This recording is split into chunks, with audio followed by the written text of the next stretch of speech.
Hello guys, so this is tutorial for IDataErrorInfo. If you want to implement this using IDataErrorInfo, stay till the end of this video.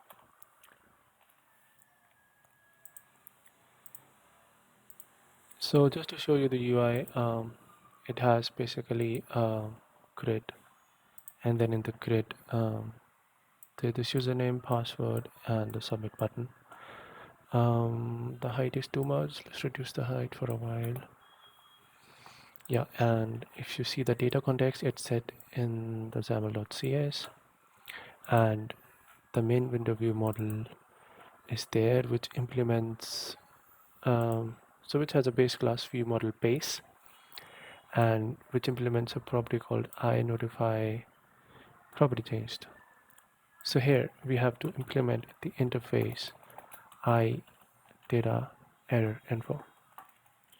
So we implement the interface, and these are the two properties which needs to be implemented. So if you can see here, this property is the main property which gets the error message for the properties.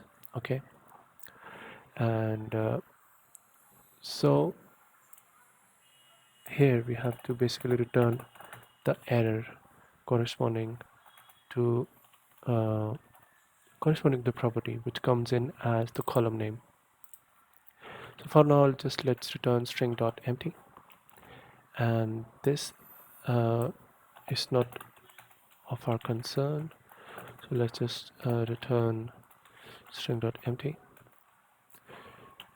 Now, so I've created this property already, so which is basically a dictionary where the key is the property name and the value is a collection of errors that it has. And I'm using this function to add errors to this view model, to this list, and I'm using this method to remove the errors from this property. So if I go here, I'll just show you what this method is about. So it checks if an error is already there related to a property. If it is there, it'll just add a error message to the list of errors. Otherwise, it'll just completely add the new error, and gets a remove error. It'll see if there is this property is there in this list, which means the error exists, and if it sees if the error message is there, and if it is the only error message there, then it'll remove it. And if there are more error messages, so if there are two error messages, and then it'll just remove one error message which we wanted to remove basically. So this is already set up. You can see this code and implement it. But where are the errors added? So the errors will be added in this place. So we have to write code here and say that if this string is null or empty, the username property, so you have to add this error. You have to add the AddError username. So this is the key, and the error message corresponding to it cannot be empty. And now, what if this condition is not met? So you have to remove this error, right? And then in the else you have to write that you have to remove this error. Okay, and also you have to make sure that the error is being returned from this property. Okay, so I have to return this error from the this property. I have to find it and then remove it from the list. Okay, so I have to first of all look if the error exists. Okay, and then if value is not equal to null, and if there's at least one in this out variable, then I have to return the first error from the list, right? Else I could just return string.empty. Okay, and also one more thing. So since I want error to be shown for this text box, I have to make sure that the validation on data errors is true. So this is corresponding to the IDataErrorInfo. So if you're implementing IDataErrorInfo, so you have to make sure that validates on data errors is true. And also I want the errors to be updated as soon as I type something. So I'll set update source trigger to property changed. Yeah. So let's see if this works. So what's gonna happen is that it's gonna turn red as of now. Okay, it's turning red because it's empty, and when I type something, it goes away. Great. So how this working? So it's going to the setter. I'll just show you. So if as soon as I type something, it goes in. It sees that the string is not another empty, so it just removes the error. So it goes here, and it says that okay, there's error message exists in this list, and there's only this error message. The count is only one, so it'll remove the property entirely. Yeah, and then it of course comes back, and when it's null, it goes here, it adds it, and sees if the property is there. It is not there, so I'll just go and add this property and add the error message to the property. And of course then it shows up, but the problem here is that there is no error message being shown to the right of this. So for that, what needs to be done is we need to set the error template for the validations. So there's something on validation.error template, and it needs to be set to something. So this I've already done it. So the key of this has to go at this place.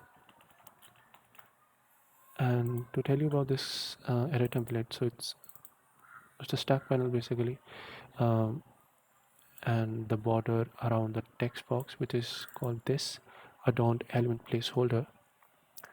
Yeah,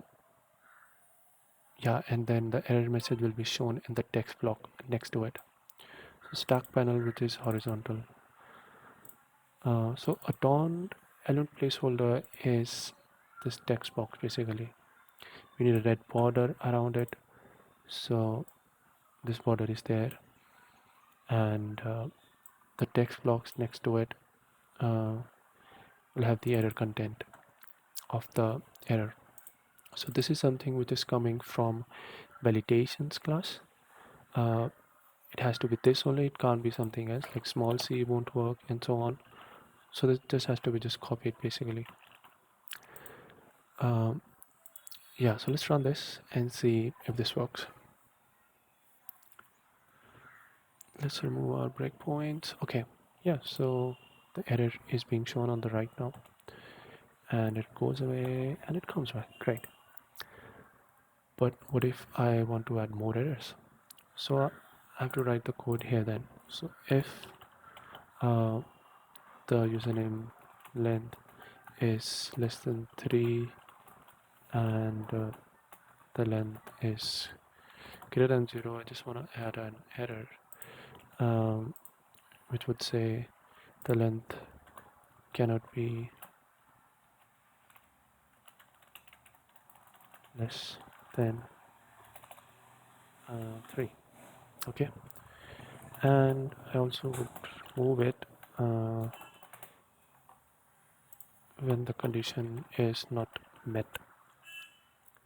So let's get remove error. Okay, and one more error I would like to add, which would say that if the length is greater than 10, I want to add an error which would be length cannot be more than 10, and I would just not take the risk of misspelling stuff, and make sure that this is removed, and also make sure that this is not null, so this thing shouldn't throw an exception. Alright, so let's run this and see if this works. Okay, so when I type something, okay, this error comes up and this should go now, which goes away, and then when the characters are more than 10, this error is shown. Alright, great. But there is one problem. What if I want to show more than one messages? Currently just the first message is being returned. I'll try running multiple messages. So for that I need a string builder, and for each item in this observable, each item observable, what's the name? Value. And I'll say that you add the error to the string builder, and finally just return this string value to string. So what this is doing is that it's getting all the errors, it's appending it to one line, and then it is returning it. But also there has to be more than one error at the same time. So now this error will be added, and this error will be added when the username length is 0. Okay, let's run this and show you the problem.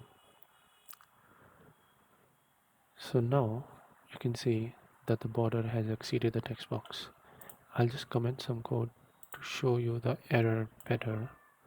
I'll just remove this for a while and show you that the username text box border is going beyond the adorned element placeholder. So if I type something, okay, it goes away, and then it again comes back, but the length is more. So one solution to this is that you could increase the height of this, and let's say make it 50, and then this won't be a problem. So most solutions or the examples on the internet, they basically make it long enough so this problem doesn't show up, and then yeah, this works fine for now. But yes, if I don't give a height, and the problem again comes up, right? And this is happening because if you go to because of the error template basically, so this border is somehow also taking into account this text block, and then it goes beyond the adorned element placeholder, which is supposed to be just the text box. Yeah, but it also then goes beyond it. I don't know why the border is just around this adorned element placeholder, which Microsoft says is just the text box. Yeah, I have a solution to this, which you're gonna see somewhere up here. I'll upload soon, and let me know also if you find a solution to this. Yeah, that's it for now.